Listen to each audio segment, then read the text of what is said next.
Baik, Bismillahirrahmanirrahim. Assalamualaikum warahmatullahi wabarakatuh. Waalaikumsalam warahmatullahi wabarakatuh. Selamat pagi, salam sejahtera untuk kita semua. Kepada yang terhormat Ibu Nerti Noviana Eshum MM selaku dosen pengampu mata kuliah event organizer. Yang terhormat Bapak Sigit Indarto SE selaku narasumber, serta yang terhormat para peserta webinar dan juga teman-teman yang pada pagi hari ini yang berbahagia. Alhamdulillah, puji syukur kita panjatkan kehadirat Allah yang Maha Kuasa. Berkat limpahan rahmat, taufik, serta hidayahnya, kita masih bisa berkumpul untuk bersama-sama menimba ilmu dari narasumber yang luar biasa ini, meskipun harus dilaksanakan secara online. Acara ini merupakan acara pertama dari serangkaian webinar yang akan diselenggarakan oleh Prodi Ekonomi Syariah IAIN Ponorogo. Webinar ini menyungsung tema Jurus Word of Mouth Selamatkan Bisnis di Masa Pandemi, sebuah cara survival marketing di ranah digital. Saya sebagai MC akan membacakan susunan acaranya sebagai berikut ini. Yang pertama yaitu pembukaan, yang kedua sambutan oleh ketua event, yang ketiga pembacaan doa, yang keempat acara inti, dan yang terakhir yaitu penutup. Memasuki acara yang pertama yaitu pembukaan, marilah kita buka acara webinar online ini dengan bacaan basmalah bersama-sama. Bismillahirrahmanirrahim. Selanjutnya sambutan, yang mana sambutan akan disampaikan oleh Saudari Erdi Damayanti selaku ketua event. Kepadanya kami persilahkan. Bismillahirrahmanirrahim. Assalamualaikum warahmatullahi wabarakatuh.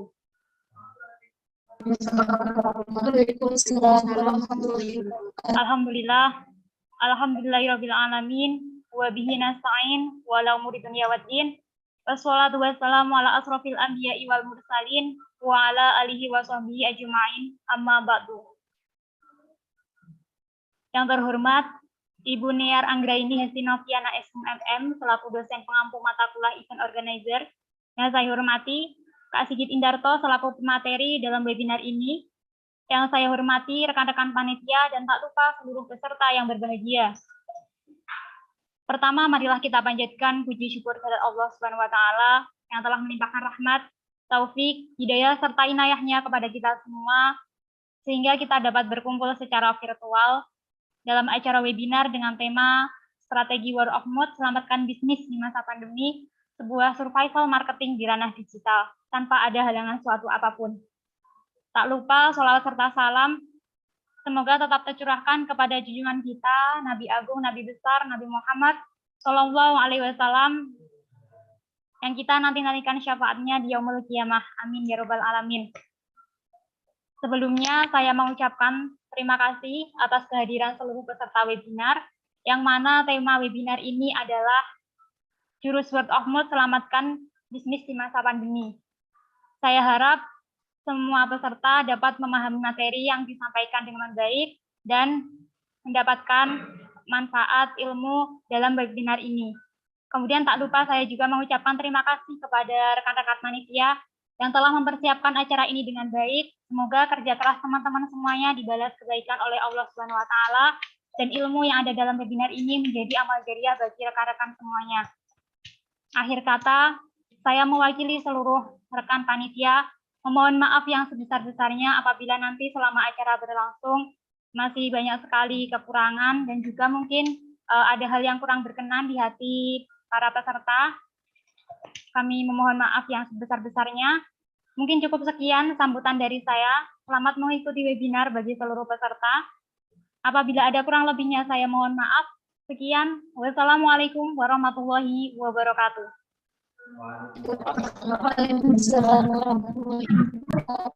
Baik, terima kasih kepada Saudari Erni Damayanti atas sambutannya. Itu pembacaan doa yang akan dibacakan oleh saudara diri, kepadanya kami persilahkan. Assalamualaikum warahmatullahi wabarakatuh. Sebelum berdoa kita tata niat kita untuk menimba ilmu. A'udzubillahi minasyaitonirrajim. Bismillahirrahmanirrahim. Asyhadu an la ilaha illallah wa asyhadu anna Muhammadar Rasulullah. Astaghfirullah. Allahumma sholli sholatan kamilah wa salim salaman taman ala sayyidina Muhammadin alladzi tanhalu bil uqad wa tanfariju bil qurab wa tuqda biha wa tunalu bil wawaib wa husnul khawatim wa yustasqal wa ma biwajhil karim wa ala alihi wa sahbihi fi kulli lamhati wa nafasin bi adadi kulli ma'lumillah. Allahumma inna fi hajati, sehatkanlah badan kami. Berikanlah kami kelancaran atas segala urusan kami. Berikanlah kami kekayaan yang ahli sedekah. Berikanlah kami umur yang panjang dan barokah. Rabbana anzil alaina ma'idatan minas sama'i takulunana indadi awwalina wa akhirina wa ayatam minka warzuqna wa anta khairur raziqin warzuqna wa anta khairur raziqin warzuqna wa anta khairur raziqin. Rabbana atina fid dunya hasanah wa fil akhirati hasanah wa qina adzabannar wa qina adzabannar wa qina adzabannar. Wa sallallahu ala sayyidina Muhammadin walhamdulillahi rabbil alamin. Al-Fatihah. Assalamualaikum warahmatullahi wabarakatuh. Selanjutnya memasuki acara inti, yaitu pemaparan pemateri, yaitu Bapak Sigit Indarto SE, sekaligus diskusi. Sebelumnya, terima kasih kepada para sponsor yang penting, yaitu untuk Kedai Srikandi, Penkres, Florisku ID. Terima kasih telah mensukseskan acara kami. Untuk acara ini, saya serahkan kepada Saudari Anissa Nurhayati. Dipersilahkan. Baik, Assalamualaikum warahmatullahi wabarakatuh. Waalaikumsalam warahmatullahi wabarakatuh. Waalaikumsalam warahmatullahi wabarakatuh. Selamat pagi teman-teman webinar sekalian. Kan saya Anissa Nurhayati. Di sini saya akan memandu webinar ini selama kurang lebih 2 jam ke depan. Sebelumnya di sini telah hadir bersama kita Mas Sigit Indarto selaku pemateri dan Ibu Near selaku dosen event organizer. Halo, selamat pagi Bu Near. Bu Near, sudah.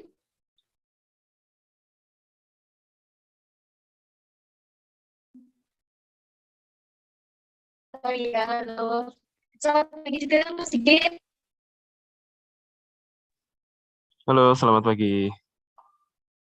Oke, sebelumnya izinkan saya untuk membacakan kurikulum kita dari materi.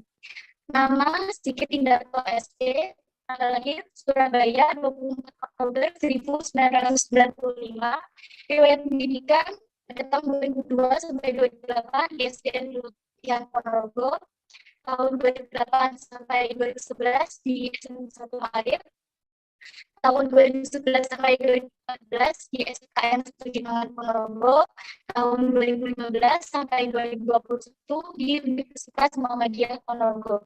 Pengalaman sekretaris dan wakil ketua PNR SMA, ketua pelaksana event camp, seminar public speaking 2019, ketua Public History Lewat Magazine, MC dan promotor Oppo Ponorogo. Prestasi 3 bulan Best Promotor Oppo Ponorogo, pemenang juara 1 video challenge Surabaya Out City. Foto, harta yang paling berharga adalah keluarga. Jadi untuk singkat waktu, pada Mas Sigit selaku materi webinar pada pagi hari ini dipersilakan.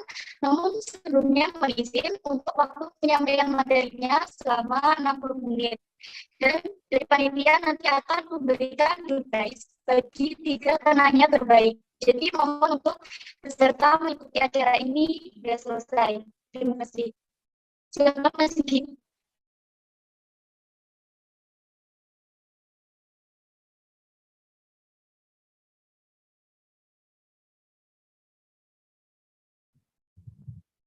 Oke, baik. Sebelumnya, Assalamualaikum warahmatullahi wabarakatuh.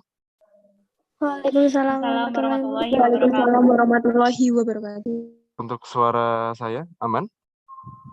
Terdengar Teman-teman? jelas. Aman, Pak. Oke, baik. Alhamdulillahirrahmanirrahim. Tadi untuk pembuka dan juga untuk mukadimahnya juga sudah disampaikan sama teman-teman. Mungkin saya tidak menambah terlalu banyak ke itu. Pokoknya saya bersyukur pada pagi hari ini saya masih diberikan kesempatan untuk dapat sharing-sharing atau mungkin ngobrol-ngobrol dengan mahasiswa Fakultas Ekonomi Syariah, betul? Oke, IAIN Ponorogo. Dan sebelum kita mulai, saya mau mengucapkan selamat pagi dan selamat bergabung kepada Ibu dosen, Bu Niar Anggraini. Selamat pagi, Ibu. Dari chatnya tadi, beliau sedang mengajar di kelas lain, nggak apa-apa. Ya, jadi di sini kita nanti sharing-sharing, Bu, perihal beberapa hal tentang marketing. Salah satunya kita lebih spesifiknya ke word of mouth seperti itu. Dan untuk teman-teman yang sudah bergabung, saya ucapkan selamat pagi dan juga selamat bergabung untuk webinar pada pagi hari ini. Dan untuk teman-teman panitia dari event organizer ekonomi syariah, saya ucapkan selamat pagi juga.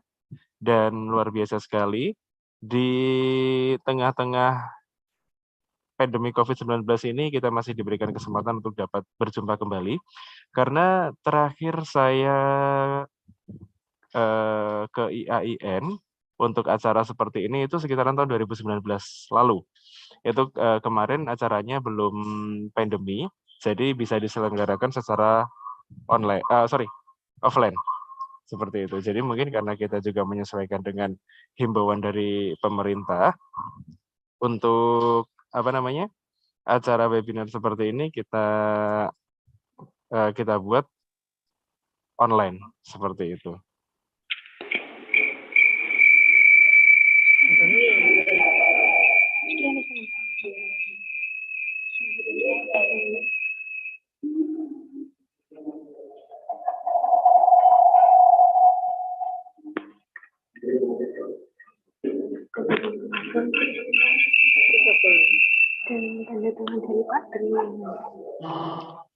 Oke, baik teman-teman semua, saya lanjutkan.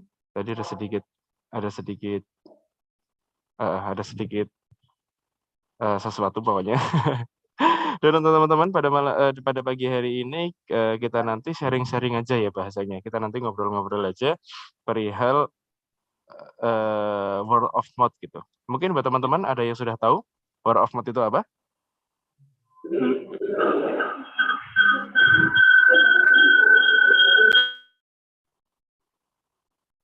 Oke. Mungkin buat teman-teman yang belum tahu ada sekilas tentang word of mouth adalah suatu keadaan ketika minat pelanggan pada suatu produk akan tergambar pada dialog kesehariannya. Gitu. Sederhananya orang tersebut yang sudah merasakan produk kita atau jasa yang kita berikan kepada mereka, itu mereka akan menyampaikan dari mulut ke mulut atau dalam bahasa Jawanya itu getok tular, atau dalam bahasa yang lebih familiarnya lagi kalau di kalangan perempuan ya kalau laki-laki jarang sih. Oke, kalau laki-laki agak jarang sih, tapi biasanya kalau di perempuan itu ada bahasa yang familiar namanya rasan gitu. Jadi rasan-rasan produk kurang lebihnya seperti itu. Jadi word of mouth itu ada beberapa akademisi atau mungkin ada beberapa praktisi bisnis yang mengatakan word of mouth itu bisa disebut sebagai strategi marketing atau juga bisa disebut sebagai efek dari strategi marketing kayak gitu. Bahwasanya sebagai perusahaan yang menyediakan jasa ataupun produk, kita pasti berharap bahwa produk kita dapat dicintai oleh customer kita, gitu. Jasa yang kita berikan atau mungkin produk yang kita suguhkan kepada customer, itu kita berharap kalau produk kita dicintai dan digemari oleh para customer. Tapi kebanyakan para pegiat-pegiat usaha tersebut lebih banyak aktif mempromosikan usahanya itu di sosial media atau di iklan. seperti itu. Padahal mereka juga sedikit melupakan kalau word of mouth itu juga cukup menarik untuk sebagai salah satu strategi marketing atau efek dari strategi marketing, seperti itu. Oke, ini ada sekilas gitu. Jadi word of mouth itu juga bisa diartikan suatu kegiatan yang dilakukan secara sederhana untuk memberikan informasi pada orang yang sudah dikenal, seperti itu. Seperti yang saya katakan tadi, word of mouth itu secara singkatnya kalau kita familiarnya dengan bahasa mulut ke mulut, ketok tular, atau mungkin lebih eksisnya lagi kalau di kalangan teman-teman itu rasan-rasan produk, seperti itu. Jadi kalau berkaitan dengan word of mouth, kita tidak bisa meninggalkan dari 4P, gitu. Mungkin dari teman-teman yang belajar di ekonomi, entah itu syariah ataupun konvensional, 4P itu pasti tidak akan tertinggal. Mungkin dari teman-teman ada yang tahu 4P itu apa? Bisa di-remind lagi 4P-nya?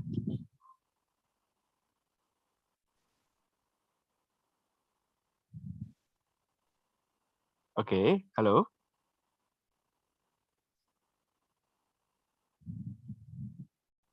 Nggak apa-apa, kita ngobrol aja, kita santai aja, nggak apa-apa.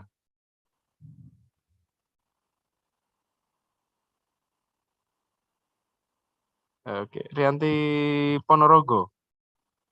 Suaranya nggak masuk nih, Rianti.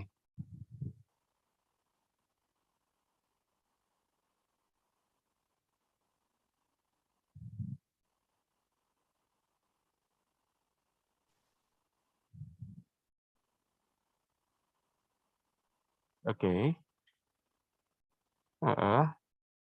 Rianti _ Ponorogo. Mungkin pengen ngobrol-ngobrol sama kita, boleh. Bisa sedikit digambarkan 4P itu apa? Karena kalau kita ngobrol soal word of mouth, itu tidak lepas dari itu sih.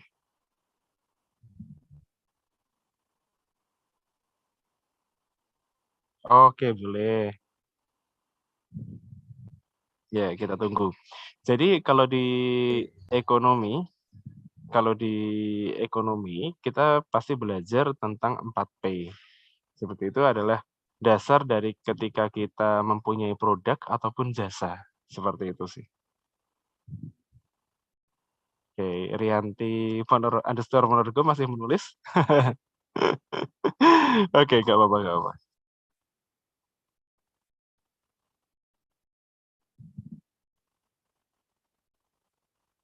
Oke, karena suaranya nggak keluar dari Rianti _ Oke, ini dia. Price, produk, promotion. Kurang satu, Rianti. Oke, nggak apa-apa. Jadi satunya lupa. Oke, place. Oke, ada tambahan juga dari Zaki Maulana. Oke, jadi itu ya teman-teman ya. Kita remind lagi. 4P itu sebagai dasar atau sebagai acuan strategi marketing atau word of mouth itu bisa tercipta seperti itu. Yaitu ada 4P, ada produk, price, place, dan juga promotion. Seperti itu. Mungkin bisa kita bahas tentang produknya terlebih dahulu. Bayangkan kalau kita tidak punya produk yang bagus, apakah kita berharap produk kita akan terjual dengan keras atau dengan laku? Seperti itu. Misal nih saya nanya ke teman-teman, untuk teman-teman yang pengguna skincare deh atau make up. Buat kalian yang pengguna skincare atau make up, biasanya ketika kalian menggunakan skincare untuk menghilangkan jerawat itu macam-macam kan ya, ada yang dari produk A, B, C, dan sebagainya. Terus kalau ke cowok yang mungkin hobinya olahraga. Kalau ke cowok yang hobinya olahraga, mungkin buat teman-teman cowok yang hobi cari sepatu, koleksi sepatu olahraga yang menarik, brand apa aja sih yang kalian cari untuk sepatu yang mau kalian pakai, seperti itu. Kan macam-macam nih, ada Nike, ada Adidas, terus ada Puma, dan sebagainya, seperti itu. Jadi 4P yang pertama yaitu adalah produk.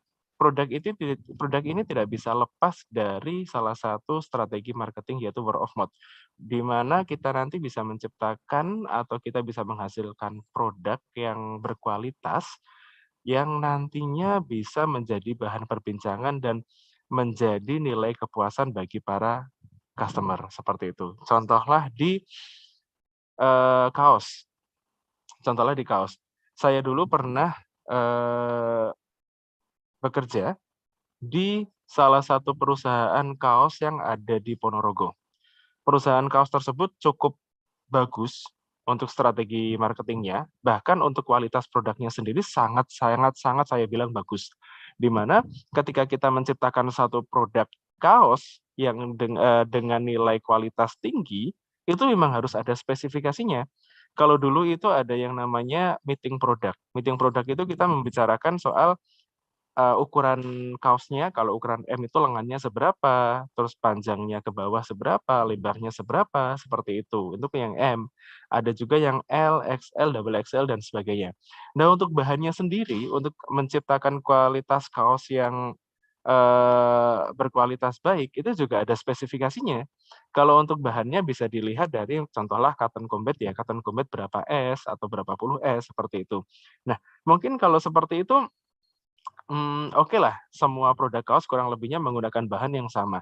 Tapi ada beberapa bahan yang dia gunakan, itu malah justru kita tidak terlalu mengamati dalam hal tersebut. Contohlah sablon yang digunakan. Kalau mungkin teman-temannya itu familiar dengan sablon Plastisol, ya, sablon Plastisol, perusahaan tersebut menggunakan sablonnya itu dari bahan yang lebih ramah lingkungan, atau pada waktu itu biasa kita menyebutnya adalah dari bahan rubber, tapi yang lebih ramah lingkungan, intinya seperti itu. Bahan yang digunakan itu rubbernya diimpor langsung dari Jepang, dan itu sudah teruji sertifikasi,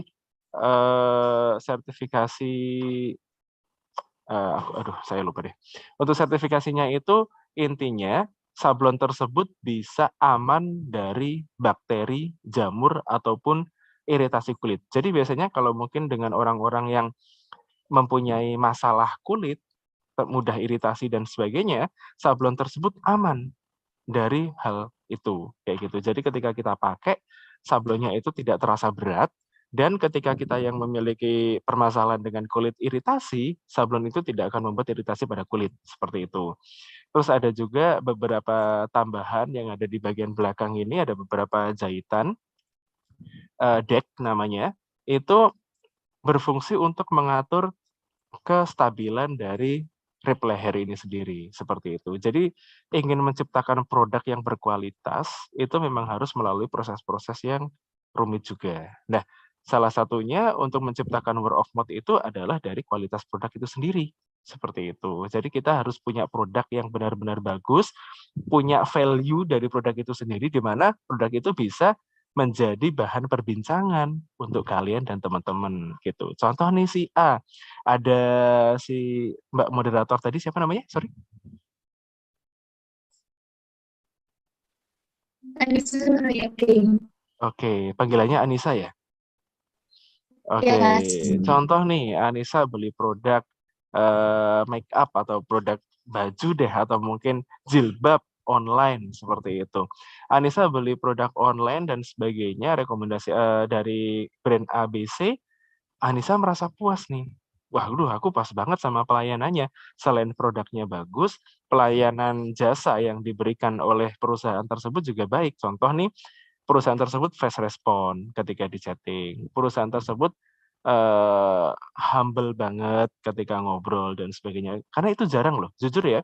Saya sebagai konsumen, juga sebagai orang yang mengamati beberapa produk-produk besar, saya jarang sekali menjumpai produk besar yang dia menyuguhkan kualitas produknya bagus, tapi tidak diimbangi dengan pelayanan jasanya yang bagus juga. Seperti itu. Contoh ada produk A, ini sudah sangat mendunia. Ketika kita chatting atau kita WhatsApp atau kita DM, kita menanyakan produknya, mereka menjawabnya ala kadarnya. Ya apa yang kita tanyakan, ya apalah yang mereka jawab, seperti itu. Saya jarang sekali menjumpai service dari mereka itu yang lebih friendly ke kita gitu. Contoh nih, yang saya bangun dulu di perusahaan baju tersebut, saya selain mengedepankan dari produknya, saya juga mengedepankan dari kualitas pelayanannya.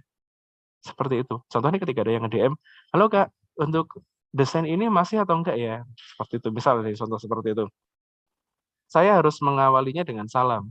"Halo Kak, selamat pagi," atau "Selamat siang," atau "Selamat malam," seperti itu. "Baik Kak, Kakak langsung terhubung dengan admin dari apa namanya, dari brand A, barangkali nanti ada yang bisa kita bantu," seperti itu. "Untuk produk ini oke Kak, coba kita, cek di stoknya dulu ya Kak ya. Nah barangkali nanti sudah ada, langsung saya kabari ke jenengan," seperti itu. Jadi, kita membangun interaksi antara si pemilik produk dan si pemakai produk, seperti itu. Ibaratnya kalau kita itu seperti diorangkan, kita digape, itu kan seneng banget, ya kurang lebihnya seperti itu. Terus setelah itu, ketika pelayanannya sudah bagus dan sebagainya, produk kita sudah bagus, pasti kita akan merasakan kepuasan.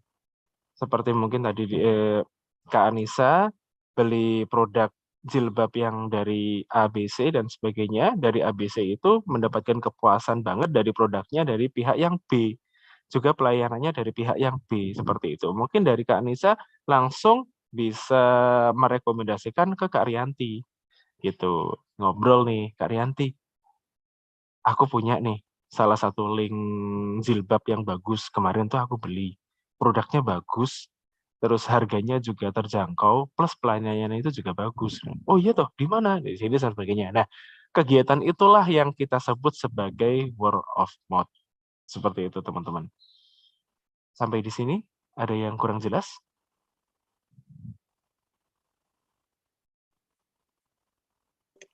Sudah Kak, sudah jelas. Oke, kurang lebihnya seperti itu. Itu dari P, produk yang pertama. Yang kedua itu dari price atau harga. Ketika kalian memiliki produk, ya kan, kalian juga harus mempertimbangkan harga yang sepadan dengan produk yang kalian jual. Seperti itu. Misal kalian menyajikan produk dengan kualitas unggulan, apakah kalian harus bandrol dengan harga yang tinggi atau dengan harga yang rendah? Seperti itu. Saya nanya nih ke teman-teman, kita sharing lagi, kita ngobrol. Contoh kalian punya produk dengan kualitas tinggi, dengan kualitas yang bagus, ya kan? Terus produk itu HPP-nya, ini misal ya, ini contoh aja. HPP dari produk tersebut, contohlah kaos, itu seharga HPP, tahu ya HPP ya, harga pokok produksi ya, itu senilai 50.000. Contoh nih, jadi membuat kaos dengan kualitas bagus, dengan spesifikasi bagus, itu total pembuatannya, satu kaosnya cuma 50.000.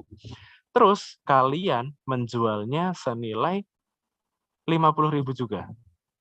Nah, atau kalian punya produk, HPP-nya itu 50.000, terus kalian menjualnya senilai 200.000. Pasti dengan harga yang 100.000 dan 200.000 itu mempunyai experience yang berbeda.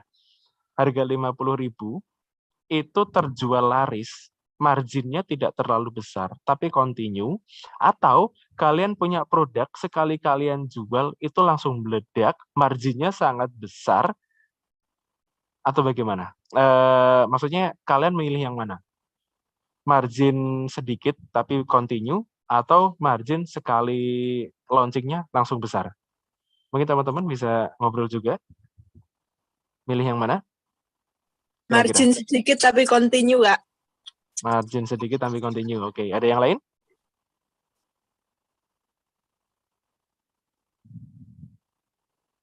Halo?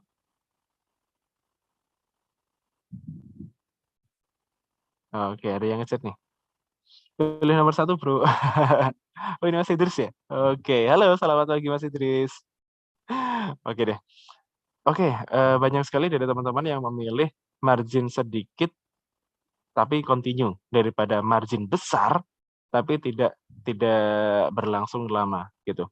Sama, saya sendiri juga memilih hal yang sama gitu. Jadi saya memilih produk saya marginnya itu tidak terlalu besar tapi cukup ya, Tidak kecil banget, dalam arti tidak kecil banget, karena itu nanti akan tidak seimbang dengan tenaga dan juga pikiran yang kita keluarkan. Gitu. Jadi margin yang saya rasa cukup, tapi ini berjalan kontinu daripada margin yang sekali launching itu langsung besar seperti itu. Karena kita kembali lagi, kepuasan pelanggan itu menurut saya nomor satu. Ketika kita menyuguhkan produk yang berkualitas bagus, terus harganya bisa dijangkau oleh semua orang, otomatis mereka akan bereksperience bagus seperti itu. Contoh nih produk A, produk A itu kaosnya bagus-bagus, kualitasnya bagus dan sebagainya, harganya juga murah. Coba deh buat teman-teman yang pengen beli ini langsung ke sini kayak gitu. Jadi kegiatan tersebut itu kita sebutnya word of mouth, dan ketika kita sudah ngena hatinya customer dari sisi price, itu kurang lebihnya yang terjadi seperti itu. Terus setelah price ada lagi yang place atau tempat. Menurutnya teman-teman, tempat yang strategis itu bagus nggak untuk kita membangun bisnis? Bagus. Bagus, Kak. Oke, bagus. Ada yang lain?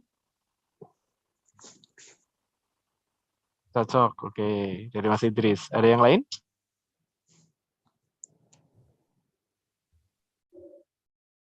Oke, bagus. Sumartun, Pacitan. Oh, dari Pacitan. Halo. Oke, langsung saja kali ya. Place atau tempat yang strategis, atau biasa kita yang sebutnya tempatnya yang bagus. Itu ada beberapa sudut pandangnya. Posisi tempatnya atau layout dari tempat tersebut. Seperti itu. Itu bisa ada beberapa akademisi dan juga praktisi bisnis yang berpendapat place itu menjadi faktor utama berlangsungnya bisnis menjadi lebih baik. Ada juga yang berpendapat place itu bukan menjadi faktor utama ketika kita membangun bisnis. Kita bisa melihat atau kita bisa bayangkan berapa banyak perusahaan atau usaha yang menyediakan jasa reseller ya, yang dia tidak menyediakan tempat yang rekomen, atau dia tidak menyediakan tempat yang bagus, atau dia tidak menyediakan tempat yang mudah dijangkau. Mungkin teman-teman yang ada di Ponorogo yang familiar banget dengan makanan ini, kalian tahu kan makanan mie gaul? Mie gaul jadi kayak semacam Indomie atau nyebut produk, oke gak apa-apa. Jadi kayak semacam Indomie yang dimasak terus kembali dimasukkan ke wadahnya, dikasih saus yang pedas dan sebagainya seperti itu. Tahu ya? Jadi pada tahun sekitaran 2010, 2011, ada salah satu pengusaha mie tersebut yang bisa dibilang paling laris di Ponorogo. Beliau itu stand-nya ada di depannya SD Ma'arif, Jalan Sultan Agung. Stand-nya beliau itu di situ. Beliau itu memperkenalkan mie buatannya itu super pedas.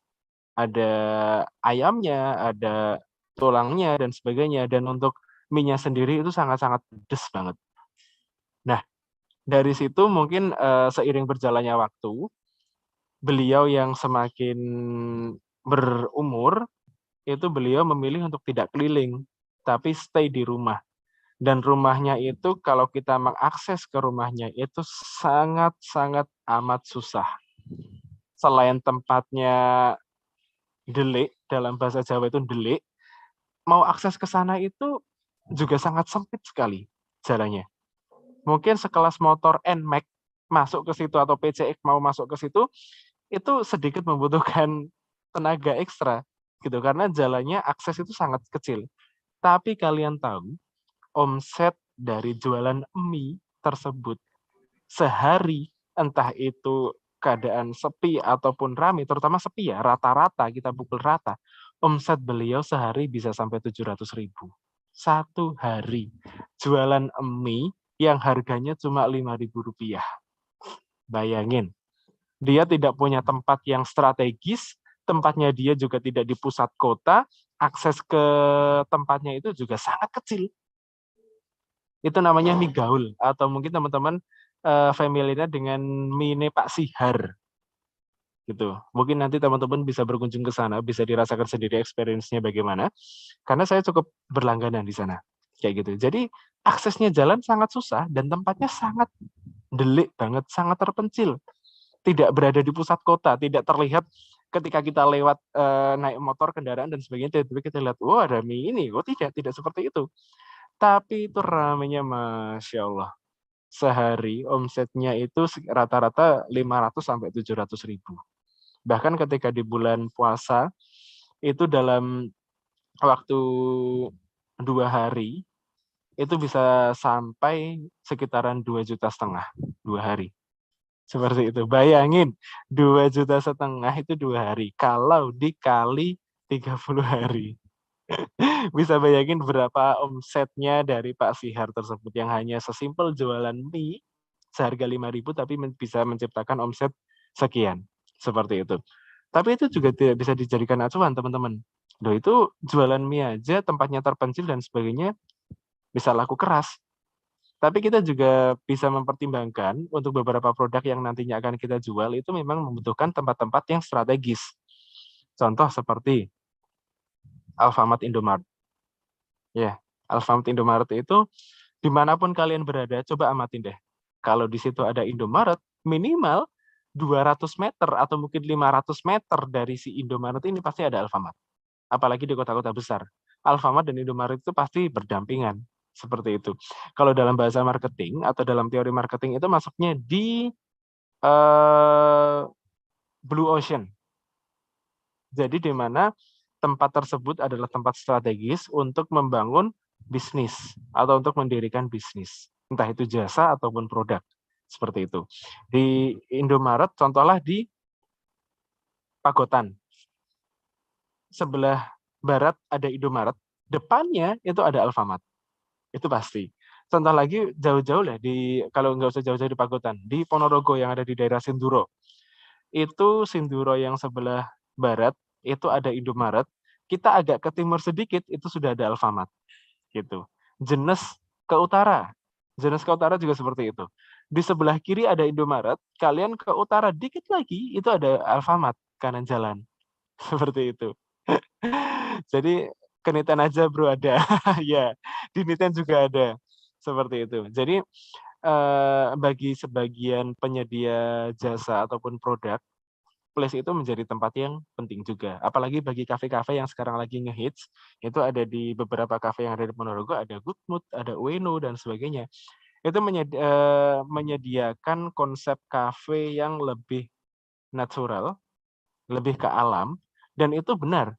Ternyata itu sangat membangun mood para penikmat minuman di kafe tersebut. Seperti itu. Jadi coba bayangin kalau kita ngafe di tempat yang panas, di tempat yang aksesnya itu sangat tidak rekomen banget, di tempat yang sangat sempit dan sebagainya, pasti kita sebagai customer nggak puas dong, gitu loh. Tapi kalau kita berada di tempat yang terbuka, kita dengan alam dan sebagainya, itu pasti kita akan merasakan bahwa wah ini tempatnya enak nih, seperti itu. Jadi ada beberapa praktisi bisnis ataupun akademisi bisnis yang berpendapat kalau place itu menjadi salah satu syarat penting bagi kita mendirikan bisnis ataupun menyediakan jasa. Seperti itu. Dan yang terakhir, yaitu ada promotion. Yang tadi ditambahi sama Mas siapa ini tadi?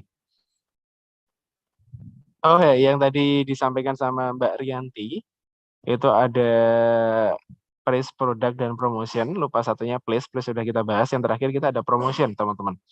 Jadi, kalau kita memiliki produk atau jasa, itu memang kita wajib untuk mempromosikan produk atau jasa tersebut. Tapi apakah itu menjadi syarat utama? Kalau menurutku, itu tidak menjadi syarat utama. Itu syarat kedua atau ketiga. Ketika kita sudah menyediakan produk yang berkualitas, ketika kita sudah menyediakan harga yang pas sesuai kebutuhan mereka, dan kita menyediakan tempat yang epic, tanpa kita banyak-banyak mengeluarkan dana untuk berpromosi, dari word of mouth itu sudah menciptakan promosi sendiri. Seperti itu. Jadi promosi itu penting, tapi kalau menurut saya pribadi, itu nomor 2, nomor 3, seperti itu. Mungkin promosi yang sangat murah ketika kita memiliki produk, ya dipromosikan dari sosial media kita, seperti itu. Dipromosikan dari sosial media yang berbayar, itu ada. Atau mungkin teman-teman bisa mempromosikan produknya itu melalui influencer gitu. Jadi influencer itu kan memiliki komunitas atau jaringan pengikut yang cukup banyak gitu, di mana mereka sangat berpengaruh bagi orang-orang yang mengikuti dia.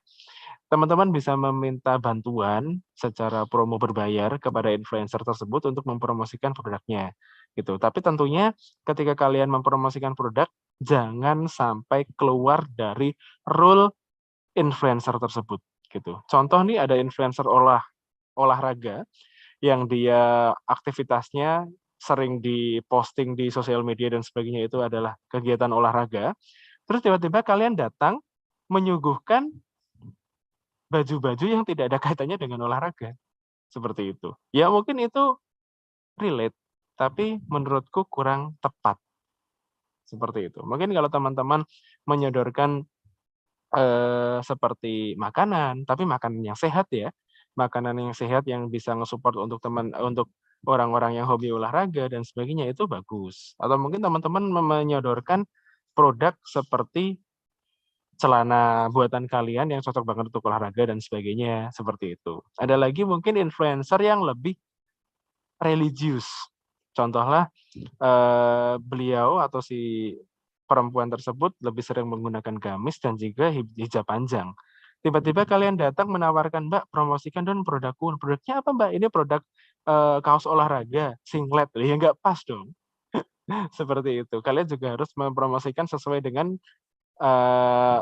background dari influence tersebut. Seperti itu. Kalau dia influence-nya lebih ke hijab panjang dan juga gamis, itu kalian sodorkanlah produk kalian yang seperti itu. Atau mungkin yang jualan kurma, contoh nih, mungkin yang jualan kurma, itu kan adalah salah satu makanan yang secara value dari segi manapun masuk.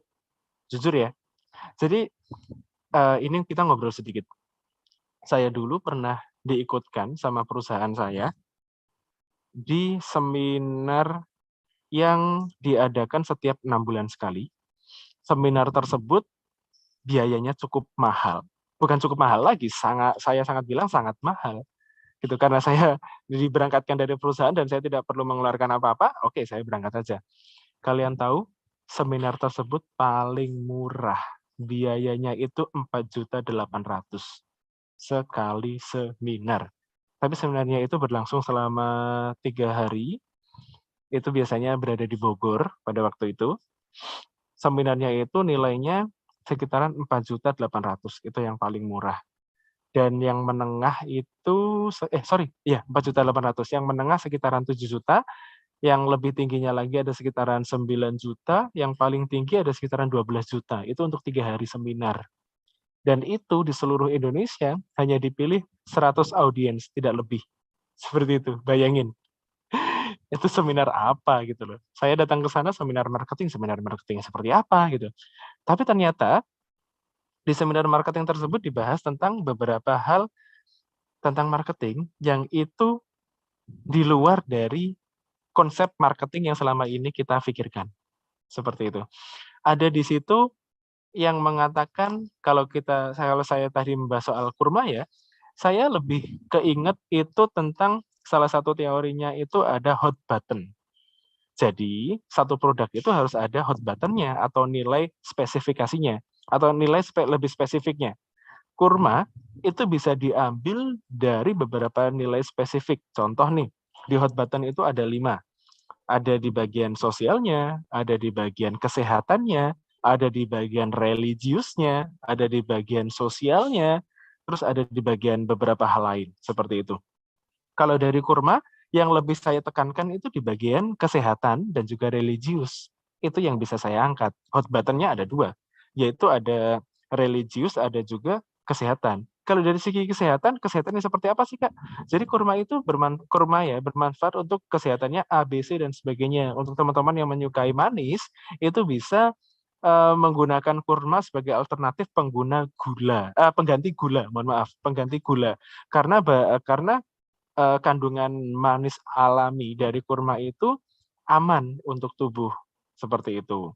Terus itu dari segi kesehatan. Kalau dari segi religiusnya, kita tidak lepas dari buah rekomendasi dari Rasulullah, seperti itu. Jadi kita bisa membidik pasar kita, atau yang biasa kita sebut sebagai ITM, ideal target market, itu dari sisi tersebut. Kita sentuh dari sisi kesehatan, kita sentuh dari sisi religiusnya, kita sentuh dari sisi sosialnya atau dari sisi apapun.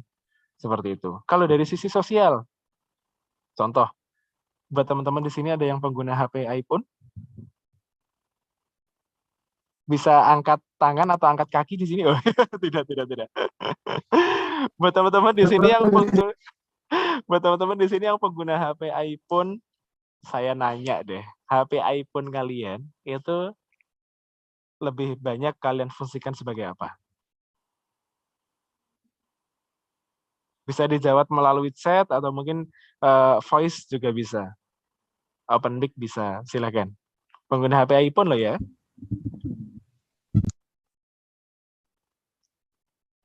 Ayo, saya beri waktu 1 menit deh untuk menjawab. Ngegame biasanya Kak. Oke, ngegame. Menunggu yang tidak pasti. Ngegame, oke. Memang iPhone itu untuk ngegame bagus, apalagi PUBG ya. Wah, itu smooth banget. Serius, smooth banget.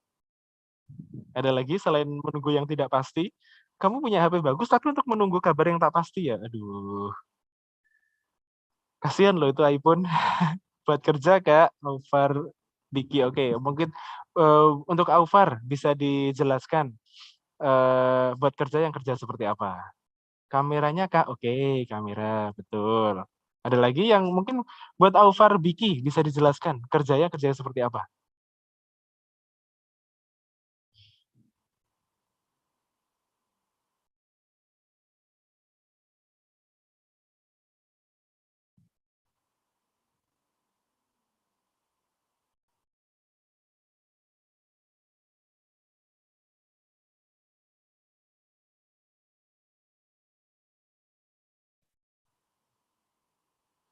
Buat trading. Buat trading, oke. Nggak apa-apa. Buat trading, main trading ya? Oke, bagus. Semangat, semoga cuan. Ada lagi? Bikin iklan produk, oke.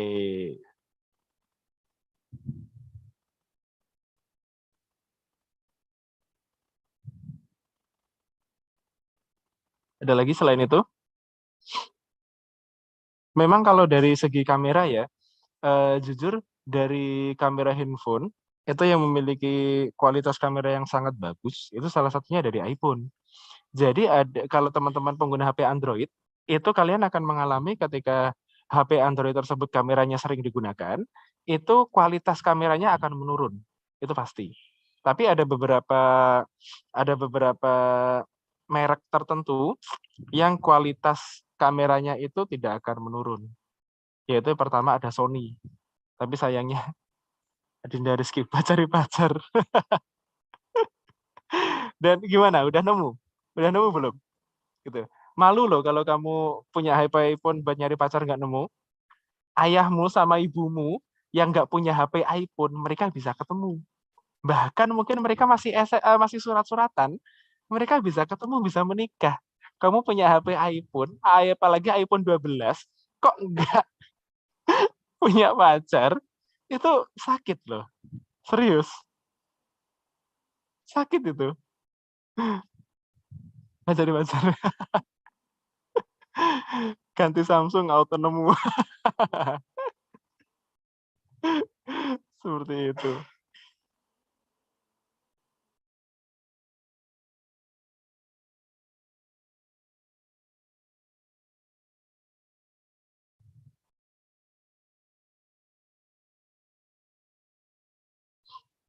Oke, mungkin saya juga nanya lagi buat teman-teman.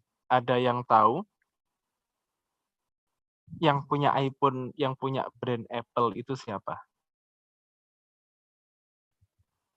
Ada yang tahu? Browsing, oke. Saya tidak sengaja melihat mimik mulut di sini. Oke, nggak apa-apa. Yuk, buat teman-teman yang mungkin bisa menjawab, silakan bisa dijawab. Melalui chat juga nggak apa-apa.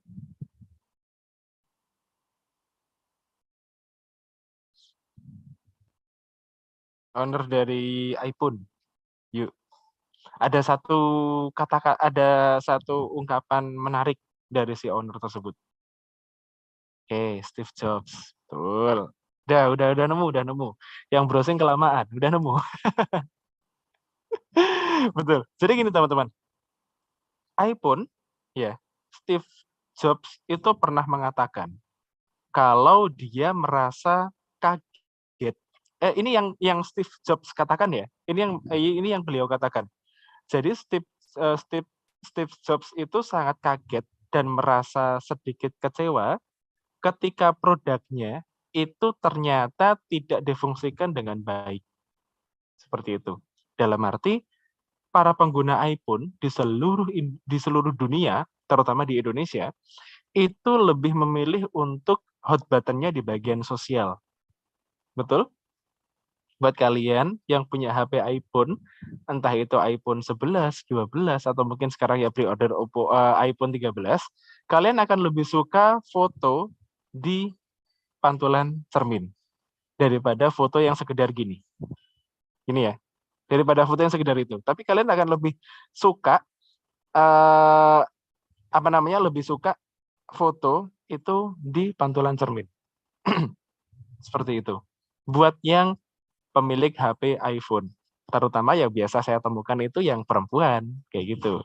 Mereka bisa meluangkan waktu ke kamar mandi untuk sekedar foto dari pantulan cermin, gitu. Nggak apa-apa, itu bagus. Saya tidak mengatakan itu nggak bagus loh ya, itu bagus, gitu loh.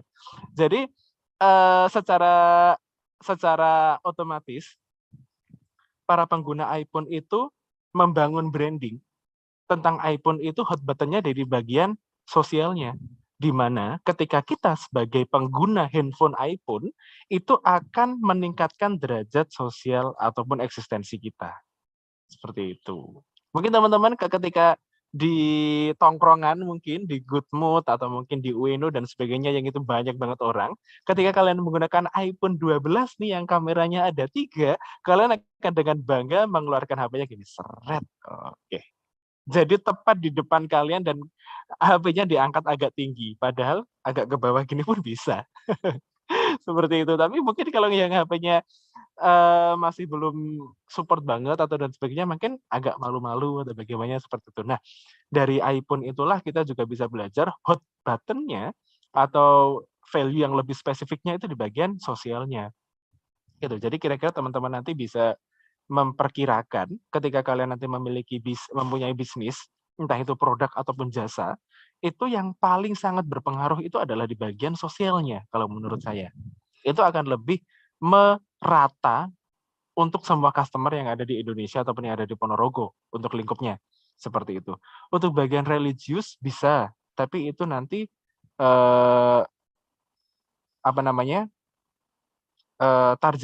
target marketnya itu berbeda. Atau mungkin dari sisi kesehatan bisa, tapi target marketnya juga berbeda. Tapi kalau sisi sosial itu bisa langsung ngena ke semua orang. Entah itu orang yang background-nya religius, entah itu orang yang background-nya kesehatan, entah itu orang yang background-nya kepemerintahan, ketika mereka sudah menggunakan HP iPhone, itu seperti halnya mereka mengkomunikasikan bahwa tingkat sosial saya itu baik. Seperti itu. Itu dari sisi sosialnya. Jadi buat teman-teman bisa difikirkan mulai dari sekarang ketika kalian nanti memiliki bisnis atau memiliki produk, kalian akan menyerang hot button-nya atau spesifik produknya itu lebih ke value yang apa atau bagaimana. Seperti itu. Bisa dari sisi kesehatan, bisa dari sisi religiusnya, ataupun bisa dari sisi sosialnya. Kalau kalian ingin merangkul banyak segmentasi pasarnya itu dari sisi sosialnya. Kalau menurut saya, ya itu menurut saya, itu dari sisi sosialnya. Seperti itu. Contoh lagi, buah-buahan dan sayur-sayuran yang ada di hypermart. Contoh ya, kalian yang teman-teman lebih suka belanja di hypermart ataupun apa, ataupun Indomaret, Alfamart, untuk teman-teman dengan status sosial tertentu, itu akan lebih suka belanja di tempat tersebut daripada di pasar tradisional. Dengan barang yang sama, tapi harga yang terlampau jauh. Di hypermart atau di Indomaret atau di Alfamart, kalian tidak bisa menawar. Contoh, kalian mau beli cabai sekian, sekilo atau mungkin setengah kilo, di Alfamart, Indomaret, atau mungkin di hypermart, kalian tidak bisa nawar. Contoh, beli buah ada. Beli buah apa namanya? Apel. Kalian beli buah apel di hypermart, Indomaret ataupun Alfamart, kalian tidak bisa nawar. Itu sudah harga pas. Padahal dengan bahan yang sama, kualitas buah yang sama, kalian bisa menemukannya di pasar dan kalian masih bisa menawar. Gitu. Tapi dari sisi sosialnya kalian juga sudah bisa terangkat di situ. Ketika kalian belanja buah-buahan ataupun sayuran di Indomaret, Alfamart ataupun hypermart, itu sedikit banyak akan meningkatkan status sosial kalian. Seperti itu kurang lebihnya. Terus PowerPoint-nya nggak jalan dari tadi. Oke. Nah, ini sudah kita bahas. Word of mouth marketing, suatu keadaan ketika minat pelanggan pada suatu produk akan tergambar pada dialog kesehariannya. Seperti itu. Jadi, experience tentang produk tersebut, entah itu dari pengalaman atau dengan kepuasan pelayanan atau mungkin dengan kepuasan produk itu sendiri sudah bisa digambarkan ketika nanti kalian kumpul sama teman-teman dan teman-teman kalian ngebahas soal apa. Seperti itu. Contoh lipstick yang bagus tuh ini, lip balm yang bagus ini, atau eyeliner yang bagus ini dan sebagainya seperti itu. Mungkin cewek-cewek yang suka style, mungkin teman-teman bisa berkunjung atau mungkin bisa merekomendasikan produk kalian ke teman kalian. Aku tadi beli jilbab di sini loh, harganya murah, harganya terjangkau, tapi kualitasnya bagus dan sebagainya seperti itu. Nah, disinilah keuntungan ataupun kelebihan dari word of mouth. Keuntungan ataupun kelebihan dari word of mouth itu yang pertama bisa meningkatkan kepercayaan. Gitu. Jadi ketika kalian nanti membangun sebuah produk jasa atau mungkin produk barang, ketika produk yang kalian suguhkan itu berkualitas, mempunyai ciri khas tersendiri atau bagaimana, itu bisa meningkatkan kepercayaan dari customer. Seperti itu. Jadi ketika kalian, contoh nih, saya hobi olahraga, saya suka menggunakan sepatu yang dari mereknya Nike. Kalau menurut saya, Nike itu produknya untuk sepatu running ya, itu lebih nyaman. Jujur, kalau menurut saya ya, daripada yang lain itu lebih nyaman. Di kaki, itu kan kaki kan ada lekukannya tuh yang di bagian tengah. Nah, di bagian lekukan tengah itu kalau sepatu Nike menurutku lebih pas gitu. Dan untuk di sampingnya itu juga lebih pas, lebih nyaman. Seperti itu. Dan untuk tumpuannya sol yang bawah, itu kalau dari sepatu Nike itu menurutku lebih nyaman, nggak atos, seperti itu. Nah, dengan seperti itu ketika saya bisa merekomendasikan ke temen, aku kemarin beli sepatu running loh, itu dari Nike, itu gini dan sebagainya. Nah, otomatis dengan kegiatan word of mouth yang saya lakukan itu, atau mulut ke mulut itu, akan meningkatkan kepercayaan customer kepada produk yang saya sampaikan. Seperti itu. Terus kira-kira bagaimana Mas cara membuat word of mouth itu bisa berlangsung atau berjalan dengan lama dan sebagainya? Kita membidik secara manual nggak bisa. Itu akan terjadi secara otomatis ketika produk kalian dapat menyentuh kepuasan para pelanggan. Seperti itu. Itu untuk meningkatkan kepercayaan juga bisa. Bahwasanya produk kita dipercaya untuk menyuguhkan produk-produk tertentu atau produk-produk dengan kualitas baik. Oke.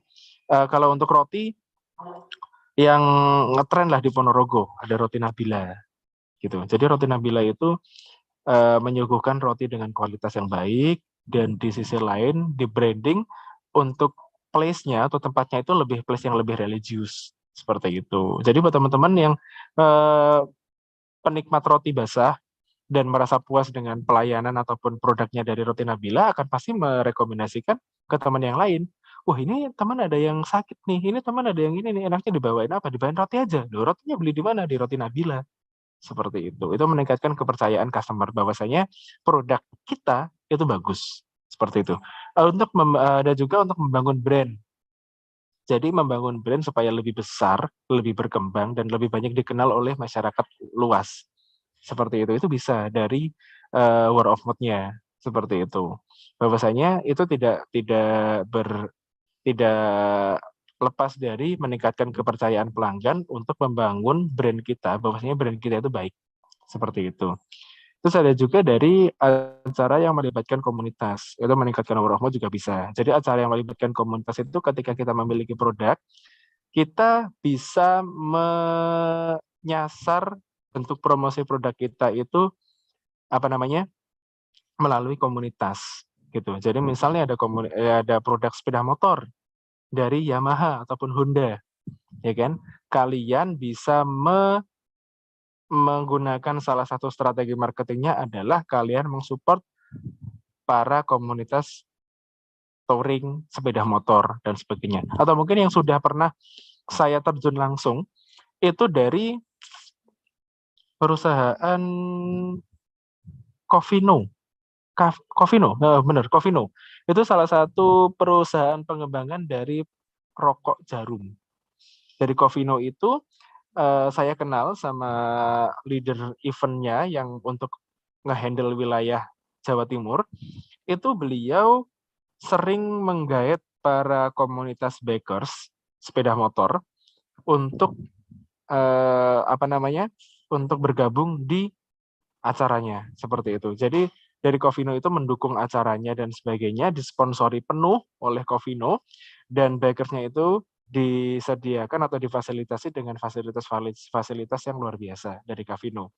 Seperti itu. Ada juga feedback dari pelanggan. Nah, feedback dari pelanggan ini juga bisa masuk dalam efek dari kegiatan strategi marketing kita. Seperti itu. Minimal kalau feedback ini nanti ada dua opsi. Opsi yang pertama, feedback-nya akan positif. Opsi yang kedua, feedback-nya akan negatif. Seperti itu. Tergantung kalian nanti akan membangunnya di mana. Kalau feedback-nya ini positif, pasti akan meningkatkan penjualan dan membuat produk kalian berjangka panjang. Kalau feedback-nya negatif, ya wassalam. Seperti itu. Kalau feedback ini, kalau saya pribadi, lebih akan mengarah ke pelayanan sih. Jadi kalau saya pribadi lebih mengutamakan pelayanan. Produk itu penting, tapi pelayanan itu akan lebih penting menurut saya. Seperti itu. Mungkin teman-teman pernah mengalami bagaimana kalian beli produk yang secara kualitas tidak biasa-biasa aja, tapi kalian puas dengan pelayanannya, gitu, pelayanan jasanya, kayak gitu. Atau mungkin bisa dibilang teman-teman yang suka ke salon, itu untuk yang cewek, atau cowok-cowok yang suka ke potong rambut. Potong rambut kan sekarang ada yang potong rambut tradisional, ada yang potong rambut barbershop, ya kan? Potong rambut barbershop itu dengan segala pelayanannya dan sebagainya pasti harganya tinggi. Tapi ada juga potong rambut yang tradisional itu tidak menyediakan pelayanan yang sekomplit barbershop, tapi ada pelayanan nih yang paling favorit menurut saya, itu pelayanan komunikasi dari si tukang cukurnya sama yang dicukur. Ngobrol ngalor ngidul, ngetan ngulon, bahas ABC dan sebagainya, ngomong nih masalah leasing, ngomong nih masalah rasan-rasan uang, ngomong nih masalah rondo, alah macam-macam. Itu biasanya si tukang cukur tradisional itu lebih sering ngebahas soal itu daripada si barbershop. Kalau barbershop sendiri mungkin ada yang sebagian seperti itu, tapi lebih ke teknikal aja sih. Kayak mungkin rambutnya ini akan lebih bagusnya seperti ini, rambutnya ini akan lebih bagusnya seperti ini, kayak gitu. Tapi kalau kalian ke tukang cukur tradisional, wah, yang kalian bahas dari A, B, C sampai Z itu semuanya ada. Tenan, mulai sangko ngomong nih manuk, ngomong nih motor, ngomong nih tonggo sing diingi gegeran, ngomong nih apa, walah di situ ngalah-ngalahi cewek akhirnya malian. Nah, dari situ lengkap. Bener Mas Idris, itu lengkap banget. Jadi ada sebagian orang yang lebih puas dengan pelayanan potong rambut tradisional daripada barbershop. Seperti itu. Terus ada lagi itu menjaga hubungan baik dengan pelanggan. Itu penting. Itu penting banget. Jadi usahakan kalau ketika kalian nanti mempunyai produk dan kalian memiliki customer loyal, itu jangan pernah ditinggalkan. Kalian udah save kontaknya, otomatis kalian juga sudah bisa melihat story WhatsApp-nya yang dia upload. Kan seperti itu.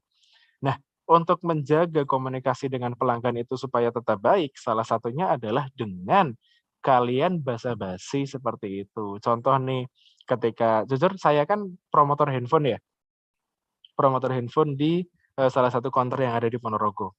Saya nge-save kontak-kontak dari masyarakat biasa, luar biasa, bahkan sekelas seperti staf bupati. Seperti itu. Ada staf juga dari bapak-bapak ataupun ibu gubernur Jawa Timur, insya Allah saya ada. Saya ada relasi ataupun kontaknya di situ. Atau mungkin untuk artis-artis yang pernah saya pegang seperti Last Child, saya punya kontaknya dari drummernya dan juga manajernya Virgon, si vokalis saya punya. Atau kontaknya mungkin dari Faris RM, itu saya juga ada. Dari Novi Wardana sendiri, Novi Wardana penyanyi cewek yang aktif di YouTube, itu saya ada kontaknya. Ketika saya punya kontak-kontak tersebut, bagaimana cara untuk menjaga relasi ataupun menjalin komunikasi adalah ketika mereka membuat suatu kegiatan yang diposting di handphone atau di story, itu di situ saya komen. Wah, Bu, acaranya di mana? Bu, acara apa, Bu? Kayak gitu. Mungkin kalau artis, wah ini live performnya kapan Om? Atau live performnya kapan Kak? Dan sebagainya, seperti itu. Dari hal-hal tersebut yang bisa menimbulkan empati, nah disitulah salah satu teknik yang saya lakukan untuk menjaga komunikasi. Seperti itu. Next. Oh, oke. Q&A. Sesi tanya jawab. Buat teman-teman, mungkin yang bisa saya sampaikan itu, dan untuk teman-teman yang mau bertanya, dipersilakan. Yang bertanya silahkan menulis di kolom chat atau bisa langsung raise hand.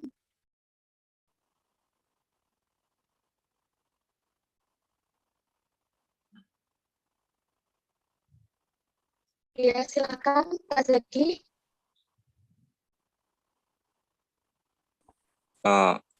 Baik Kak, terima kasih atas waktunya. Saya izin bertanya sama pemateri yang pertama itu, apakah kan tadi udah menjelaskan tentang word of mouth. Nah, kelebihannya di situ juga ada. Nah, kalau kelemahan dari word of mouth sendiri itu apa ya Kak? Mungkin itu saja pertanyaannya. Terima kasih.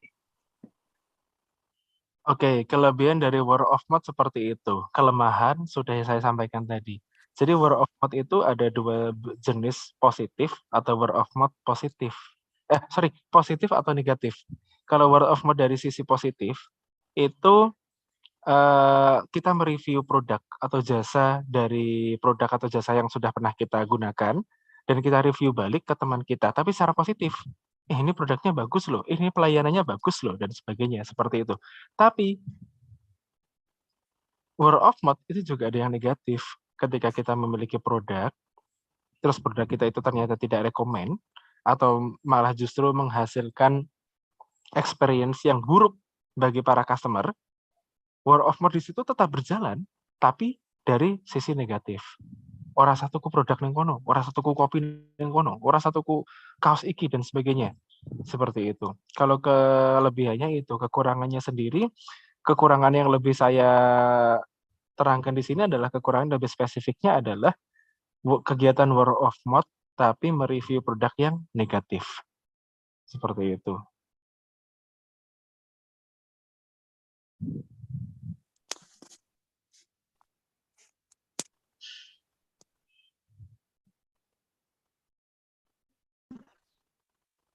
Oke.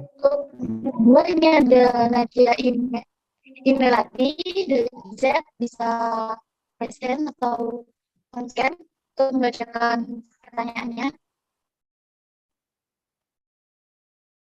Pada Kak Nadia. Ya Kak, saya mau bertanya. Ya, silakan. Di masa pandemi ini kan banyak orang yang membangun atau mendirikan usaha. Namun di situ juga tidak sedikit dari mereka juga masih kurang mengerti strategi-strategi dalam bisnis, apalagi strategi word of mouth. Nah, di sini yang saya tanyakan, apakah word of mouth masih efektif untuk masa pandemi seperti sekarang? Lalu bagaimana strategi untuk keberhasilan word of mouth marketing pada suatu produk dalam bisnis? Terima kasih. Oke, langsung saya jawab. Dari siapa tadi? Dari Nadia. Oke. Apakah word of mouth itu relevan ketika kita gunakan di masa pandemi seperti ini? Masa pandemi ataupun tidak pandemi, sebenarnya word of mouth itu